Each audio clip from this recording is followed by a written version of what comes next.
Last week, you were asked to read chapters 22 through the end of the novel for the Red Badge of Courage. For this week's direct instruction, we're going to review chapters 22, 23, and 24. There are no questions involved in this direct instruction, but I do encourage you to view the video so that you can have a better understanding of the importance of the last chapters of the book and to help you with this week's culminating assignments. Let's begin with chapter 22. In chapter 22, we begin to see this whole theme of courage start to emerge. The men in Henry's regiment return to battle with great intensity, although they are utterly exhausted and completely worn out, and they've lost many men. They continue to see that it's their duty to fight and that they continue to fight as intensely as they can. We also start to see Henry show a lot more maturity. He is growing up. He is becoming a man rather than a boy. He starts to have a new view of dying. More of this veteran perspective where if he dies, it's fine. He did his part. He sees death as support or to support a cause or for his regiment, that it's okay if he dies. And he's becoming a lot more selfless. He's going to die for the whole cause, not for his own glory. He doesn't want to be recognized for what he has done, but rather see recognition for what his entire regiment has done. In chapter 23, we finally clearly see the enemy. Henry is removed from the battle more and more, so we can see more of what's going on and who the troops are fighting. We now also begin to see the enemy as a human. In the beginning of the book, we need to remember that they were described as monsters, snakes, and dragons. And now we finally see them as actually people fighting people.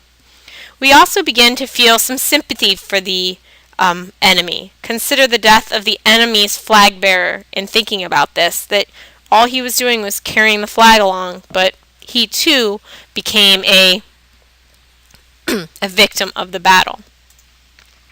We also start to see Henry as a true hero. He helps to obtain the enemy's flag. He's not in it for his personal glory, but as a symbolic gesture. And he's now capable of sacrifice. He's willing to sacrifice himself for the rest of the group, which is an element of being a true hero. In chapter 24, the final chapter of the book, this is more of an introspective chapter as Henry analyzes his previous behavior and actions compares to his current state. He sees his actions from early battles as caused by his youth, which seems to be an acceptable justification for him.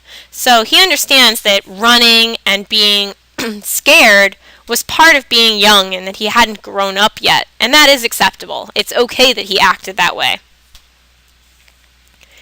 However, he is truly upset by one event in his past, and that is his treatment of the tattered soldier. He now starts to feel respect for his comrades and realizes that he was really, really cruel to him. He decides to hold on to this memory so that he doesn't let his ego allow him to do this to any person in the future. So he's learning from his mistakes and vowing to do the right thing next time. Henry is now truly a soldier and a man. He's willing to sacrifice himself, evident in his behavior as the flag bearer. And he's not nearly as cocky.